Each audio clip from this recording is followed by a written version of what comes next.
Hello lovely people, it's been a while since I've posted on this channel, but today I felt very inspired to share a message, and this is about something we often struggle with,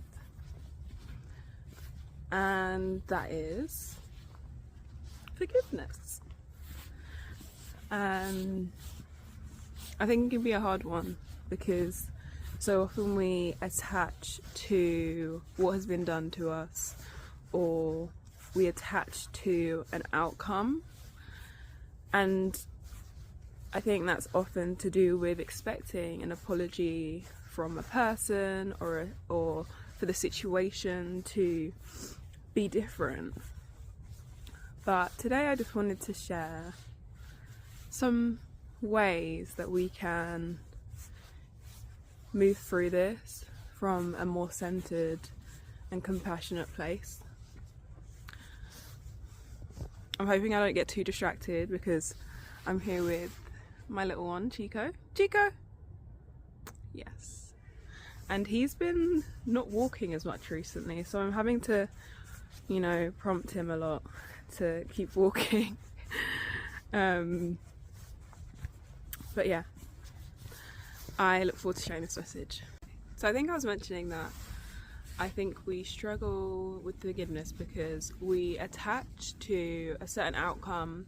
We may want an apology from the person, and a lot of the times that isn't going to come. So we have to offer our awareness to ourselves internally. We need to expand our awareness within ourselves and move from a more centered place. And this only happened when we realize that, okay, this situation might not turn out the way I want it to be, and I might not get the outcome that I expect, but the one thing I do have the power to do is to bring my awareness to myself and to shift that energy.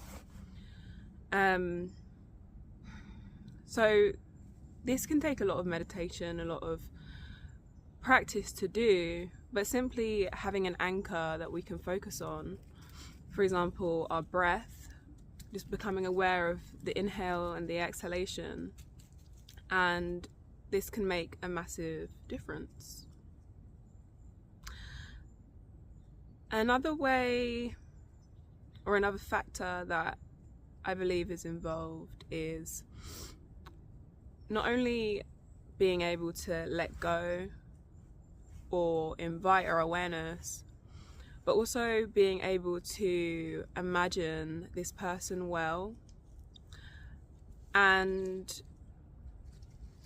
I think this is really deep rooted in the understanding that this person is suffering. For someone to make us suffer in a way, they must be experiencing some type of suffering. So I think it's a lot about really just rooting into this understanding that this person is suffering. And that brings up so much compassion, where we experience a sense of maybe a subtle sadness, but also a deep-seated joy, but compassion for this person. Yeah, I can't find a better way to describe compassion. And from this place, we can then start to imagine this person well. Because I do believe that our minds are so powerful, energy is so powerful. Like when we imagine someone well, it has its effect, the same way that the opposites have its effect as well. If you think of a time when you thought about a person and then all of a sudden you get a phone call or a message from them, it's because everything in the universe is just so interconnected, and we are all so interconnected that these messages kind of just share between one another, because time and space is more or less an illusion. And when we choose to see this person from a loving place with compassion, on a subtle level, changes can take place. And I try to be careful with the word changes because it can sound like, oh, that is also an expectation, and it can be. So it's important to understand where we are, where this desire or where this aim or intention is coming from.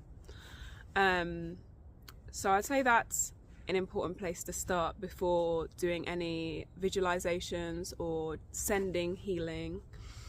A really powerful practice is called the Metta Bhavana, and it is a Buddhist loving kindness meditation where we simply focus our attention on ourselves.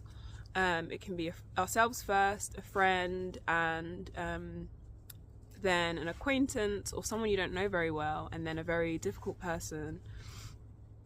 And throughout this you say, may I be well, may I be at peace, may I be free from suffering, may I make progress. And these things can be said in a different way. It doesn't have to be the exact way I've said it. And also, as I mentioned, you start with yourself, and then eventually you transition and you share this healing energy with other people as well.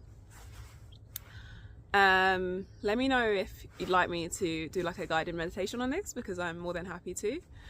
And this can be such a transformational practice. For a bit of insight into where I have had this inspiration has come from my relationship with a close person in my life who I once used to have a very challenging time with. But once I started to meditate and shift my awareness into myself and practice the Metta Bhavana, or even just sending Reiki and healing energy to this person, I noticed a massive shift in our relationship. And it's at a place now where there are obviously challenging times, because there's always more development to do, but it's just at a place where there's so much more harmony. So yeah, I hope that's helpful. If you do have any other topics you'd like me to talk about, do let me know. I'm gonna continue with my walk because I think my dog is getting a little chilly. You gonna say hi, Chico? Okay, well, that's all from me for now, and I wish you well and lots of happiness and peace, because it is there when we are open to receive. Bye. Oh.